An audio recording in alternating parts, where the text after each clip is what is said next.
Assalamualaikum warahmatullahi wabarakatuh. Perkenalkan, nama saya Rahimullah. Saya mahasiswa dari Fakultas FEB jurusan Manajemen Keuangan Syariah. Di sini saya akan menjelaskan beberapa materi tentang perpajakan. Teori pertama yaitu konsep dasar perpajakan. Terlebih dahulu saya akan menjelaskan pengertian pajak. Pajak adalah iuran rakyat kepada kas negara berdasarkan undang-undang atau yang dapat dipaksakan dan tidak mendapatkan jasa timbul atau kontravertasi langsung dapat digunakan untuk membayar pengeluaran umum. Menurut Undang-Undang Nomor 28 Tahun 2007, kontribusi wajib pajak kepada negara yang terutang oleh pribadi atau badan yang bersifat memaksa berdasarkan undang-undang dengan tidak mendapatkan imbalan secara langsung dan digunakan untuk keperluan negara bagi sebesar-besarnya kemakmuran rakyat. Ciri-ciri pajak yaitu ada 5. Yang pertama, iuran wajib yang dibayarkan oleh wajib pajak kepada negara. Yang kedua, pembayaran yang didasarkan pada norma-norma hukum. Yang ketiga, sumber pembiayaan pengeluaran kolektif. Yang keempat, sarana untuk meningkatkan kesejahteraan umum. Kelima, balas jasa yang tidak diberikan secara langsung. Unsur-unsur pajak ada 3, yaitu subjek pajak, yaitu orang pribadi atau badan hukum. Yang kedua, objek pajak, yaitu sesuatu yang dikenakan pajak, seperti pajak bangunan, pajak kendaraan, dan lain sebagainya. Yang ketiga, tarif pajak, ketentuan besar kecilnya pajak. Selanjutnya yaitu fungsi pajak. Fungsi pajak ada 4. Yang pertama fungsi anggaran. Yang kedua, fungsi mengatur. Ketiga, fungsi stabilitas. Keempat, fungsi redistribusi pendapatan. Selanjutnya, syarat-syarat pemungutan pajak. Yang pertama, syaratnya harus adil. Yang kedua, syaratnya yuridis. Yang ketiga, ekonomis. Keempat, finansial. Kelima, kesejahteraan. Selanjutnya, sistem pemungutan pajak. Sistem pemungutan pajak ada 3. Yang pertama, memberi wewenang kepada pemerintah untuk menentukan besarnya pajak yang terutang oleh wajib pajak. Yang kedua, memberi wewenang kepada wajib pajak untuk menentukan sendiri besarnya pajak yang terutang. Yang ketiga, memberi wewenang kepada pihak ketiga untuk menentukan besarnya pajak yang terutang oleh wajib pajak. Selanjutnya, asas pemungutan pajak. Asas pemungutan pajak terbagi 3, yaitu asas domisili, asas sumber, asas kebangsaan. Asas domisili yaitu maksudnya tempat di mana kita tinggal yang berpenghasilan, seperti kita bekerja, di situ kita berpenghasilan tetap. Ketiga, asas sumber. Menurut asas ini, bagi siapapun yang memperoleh penghasilan di Indonesia akan dikenakan pajak sekaligus tempat tinggalnya di luar negeri. Asas kebangsaan. Asas kebangsaan yaitu cara pemungutan pajak yang dilakukan oleh warga berdasarkan kebangsaan wajib pajak. Macam-macam pajak itu ada 3. Yang pertama, berdasarkan sistem pemungutan. Sistem pemungutan terbagi 2, yaitu secara langsung atau tidak langsung. Contohnya seperti kita membeli mobil, pasti itu terkena pajak. Kedua, berdasarkan lembaga pemungutan. Lembaga pemungutan terbagi 2, pajak pusat disetorkan. Kedua, pajak daerah. Berdasarkan sifatnya, pajak subjektif, pajak objektif.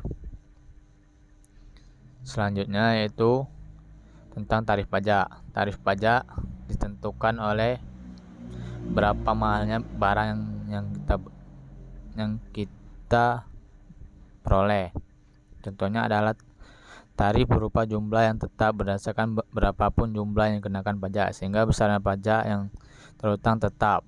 Dengan demikian, besarnya pajak yang terutang tidak bergantung pada jumlah yang dikenakan pajak.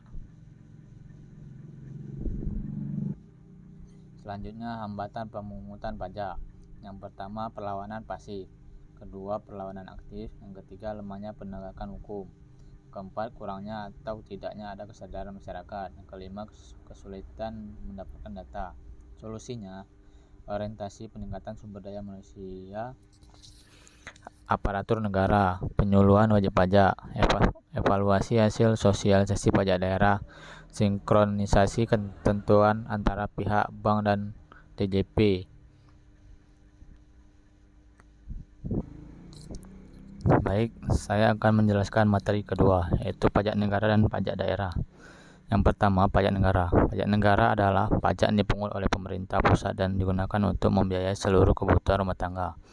Pemungutan pajak negara bertujuan pemerataan penghasilan bagi pemerintah daerah di Indonesia. Selanjutnya, pajak daerah dan distribusi daerah. Pajak daerah dan distribusi daerah merupakan dua hal yang berbeda. Pajak daerah merupakan kontribusi wajib pada daerah yang terhutang oleh orang pribadi dan badan yang dipaksa oleh undang-undang. Distribusi yaitu pemungutan daerah sebagai pembayaran atas jasa atau perizinan tertentu dari pemerintah. Dasar hukumnya yaitu diatur dengan Undang-Undang Nomor 28 Tahun 2009 tentang pajak daerah. Jenis pajak dan objek pajak. Yang pertama, pajak pusat. Pajak pusat adalah pajak yang dikelola oleh pemerintah pusat. Yang kedua, pajak penghasilan. Selain itu, pajak pusat ada 5 jenis yang berlaku di Indonesia. Yang pertama, pajak penghasilan. Yang kedua, pajak pertama nilai. Yang ketiga, pajak penjualan atas barang mewah. Yang keempat, bea materai. Yang kelima, pajak bumi dan bangunan. Selanjutnya, pajak daerah. Pajak daerah yang terdiri dari dua jenis, yaitu pajak yang dikelola oleh pemerintah daerah tingkat provinsi dan pajak yang dikelola oleh kabupaten kota. Selanjutnya, tarif pajak. Tarif pajak adalah suatu dasar pengenaan pajak atas objek pajak yang menjadi tanggung jawab para wajib pajak. Yang ketiga, tata cara pemungutan pajak. Yang pertama, self-assessment system, yaitu di mana wajib pajak dipercaya untuk menghitung, membayar dan melaporkan pajaknya sendiri sesuai dengan peraturan undang-undang. Kedua, official assessment system, yaitu para wajib pajak berperan pasif sementara nilai pajak ini diketahui saat dikeluarkan ketetapan surat ketetapan pajak. Ketiga, withholding system, yaitu pemungutan pajak yang secara langsung. Selanjutnya, kadaluarsa penagihan pajak. Penagihan pajak disebut kadaluarsa apabila sudah melewati batas waktu penghasilan, yakni 5 tahun terhitung sejak terbitkan dasar penagihan pajak. Distribusi pajak. Distribusi daerah adalah pemungutan daerah yang berguna sebagai pembayaran atas jasa atau pemberian izin tertentu yang disediakan maupun diberikan khusus oleh pemerintah daerah demi kepentingan pribadi atau badan. Selanjutnya, objek distribusi daerah, yaitu jasa yang diberikan kepada orang pribadi atau badan yang menikmati layanan tersebut. Selanjutnya, subjek distribusi daerah, yaitu merupakan orang-orang yang menikmati layanan jasa yang diberikan oleh Pemda. Selanjutnya, prinsip dan sasaran penetapan tarif distribusi daerah, yaitu yang didasarkan pada kebijakan daerah dengan memperhatikan biaya penyediaan jasa yang bersangkutan, kemampuan masyarakat, dan aspek keadilan. Selanjutnya, pemanfaatan distribusi. Distribusi daerah diharapkan menjadi salah satu sumber keuangan untuk pembiayaan penyelenggaraan pemerintah dan pembangunan daerah. Manfaat distribusi daerah adalah ketika sumber anggaran suatu daerah tercukupi, segala kegiatan ekonomi dapat berjalan dengan baik. Baik, saya akan melanjuti materinya. Materi yang ketiga yaitu ketentuan umum dan tata cara perpajakan. Itu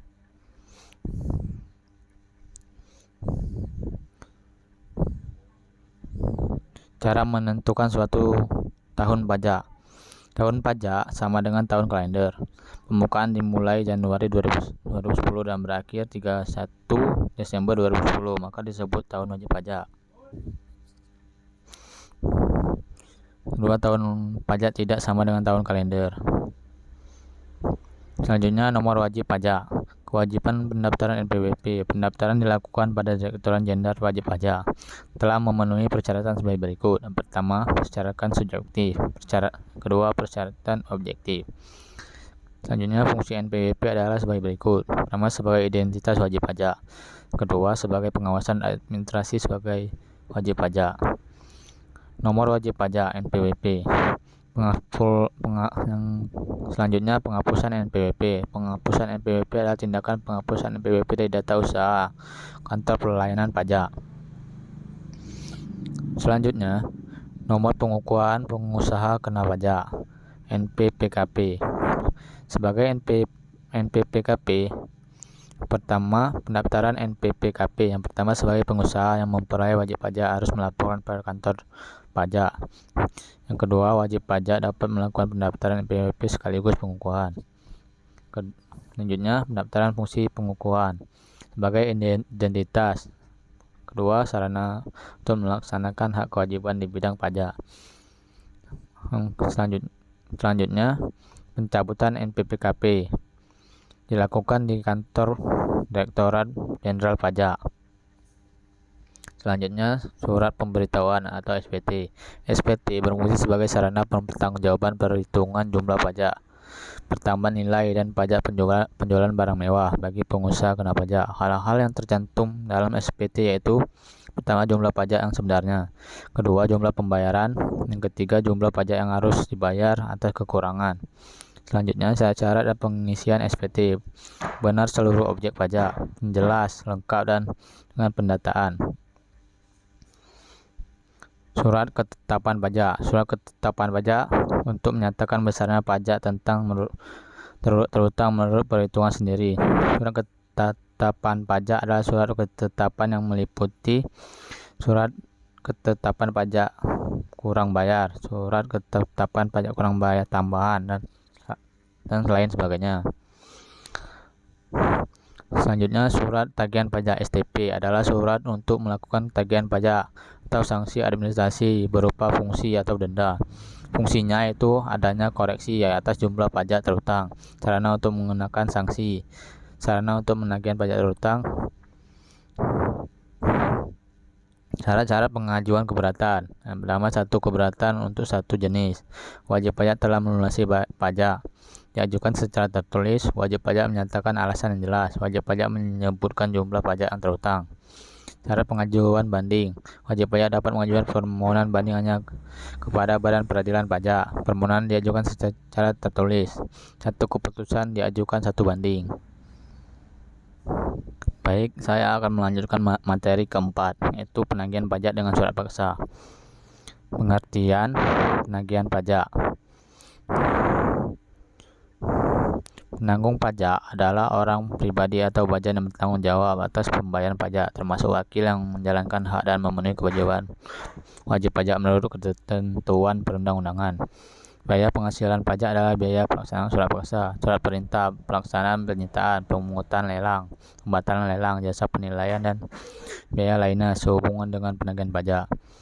Penjabat atau jurusita pajak. Pejabat adalah pejabat penagihan pajak menurut Undang-Undang 1 ayat 5 tahun 2000 adalah pejabat yang berwenang untuk mengangkat dan memberikan jurusita pajak. Selanjutnya, penagihan seketika atau sekaligus. Pasal 1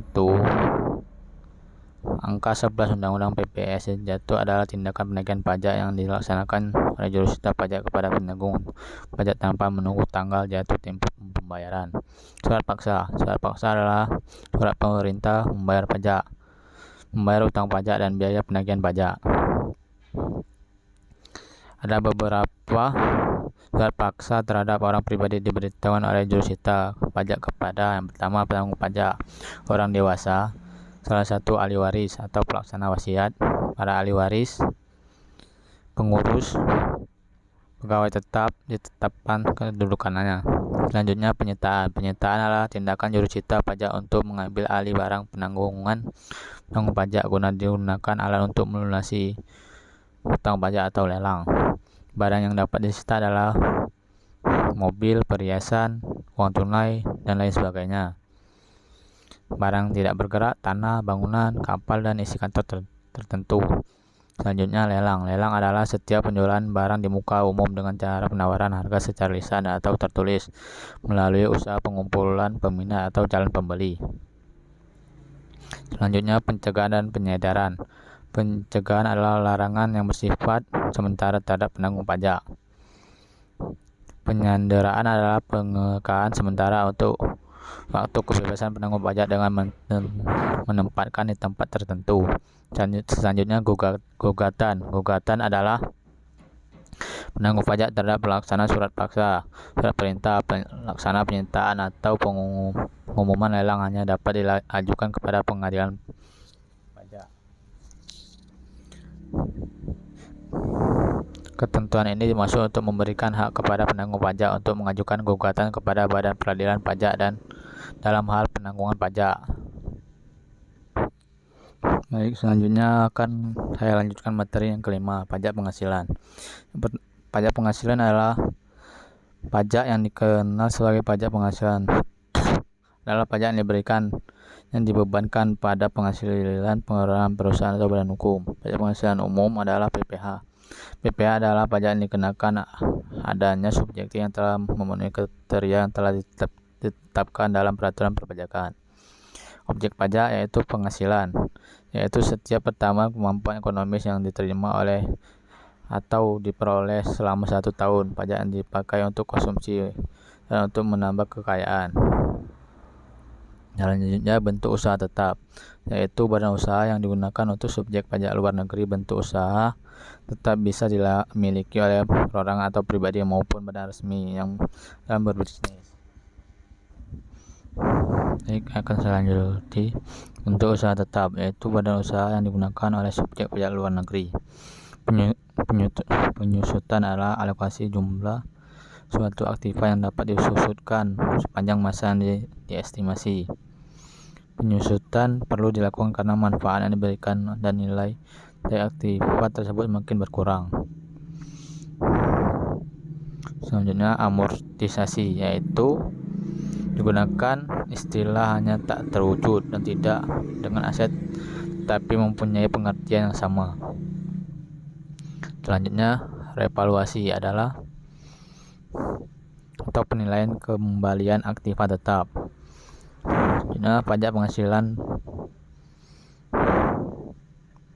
Pajak penghasilan pasal 21, yaitu merupakan jenis pajak yang dikenakan terhadap penghasilan berupa gaji, upah, honorarium, tunjangan, dan pembayaran lain yang diterima oleh pegawai, bukan pegawai, mantan pegawai, penerima pesangon, dan lain sebagainya. Metode penghitungan gaji karyawan yaitu diatur oleh DJP, namun pada praktiknya setiap perusahaan memiliki metode perhitungan PPh 21 sendiri yang disesuaikan dengan tunjangan pajak atau gaji bersih yang diterima karyawan. Cara penghitungan PPh 21 karyawan tetap adalah dengan cara membagikannya pendapatan dengan pengurangan. Baik, saya akan melanjuti materi selanjutnya, yaitu pajak penghasilan pasal 22 dan pajak penghasilan pasal 23. PPh pasal 22 adalah bentuk pemotongan atau pemungutan pajak yang dikelola satu pihak terhadap wajib pajak yang berkaitan dengan kegiatan perdagangan pajak. Pemungutan pajak pasal 22 adalah bendahara pemerintah pusat, badan-badan tertentu wajib pajak, badan yang melakukan penjualan barang. Tarif PPh pasal 22 adalah yang menggunakan angka pengenal impor yaitu 2,5%. Yang tidak menggunakan API 75% dari nilai impor, yang tidak dikuasai 7,5% dari barang jual lelang. API adalah tanda pengenal sebagai impor. Yang kedua, atas pembelian barang yang dilakukan adalah DJP, bendahara pemerintah, dan lain sebagainya. Tarif dan objek PPh pasal 22. Kertas 0,1%, semel 0,25%, baja 0,3%, otomotif 0,45%. Selanjutnya, bahan bakar minyak Pertamina 0,25%, bahan bakar minyak bukan Pertamina 0,30%, pelumas 0,30%, gas 0,30%. Tarif PPh pasal 22 atas penjualan barang yang tergolong sangat mewah. Pesawat pribadi 5%, kapal pesiar 5%, helikopter 5%, apartemen 1%, rumah 1%, kendaraan 5%, kendaraan bermotor roda 4 5%.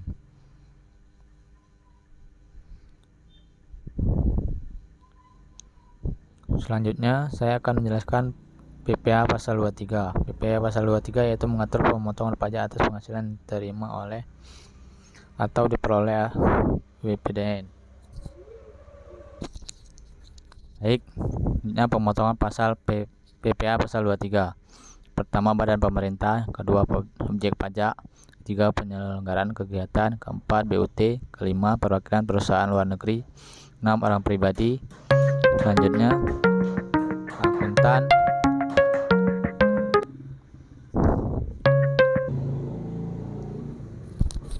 baik, selanjutnya orang yang dikenakan pemotongan PPh pasal 23. Yang pertama, wajib pajak dalam negeri, kedua BUT yang menerima atau memperoleh penghasilan yang berasal dari modal, jasa jasa atau penyelenggaraan kegiatan.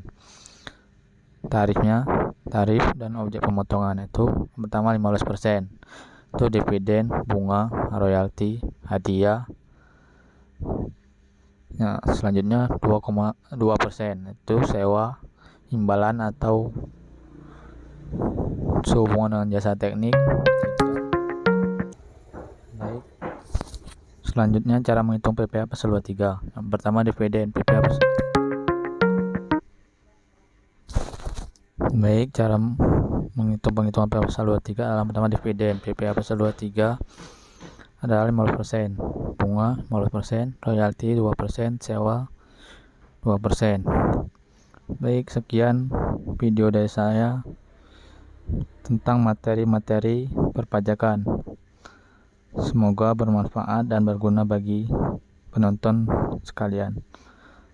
Wabillahi taufiq wal hidayah. Wassalamualaikum warahmatullahi wabarakatuh.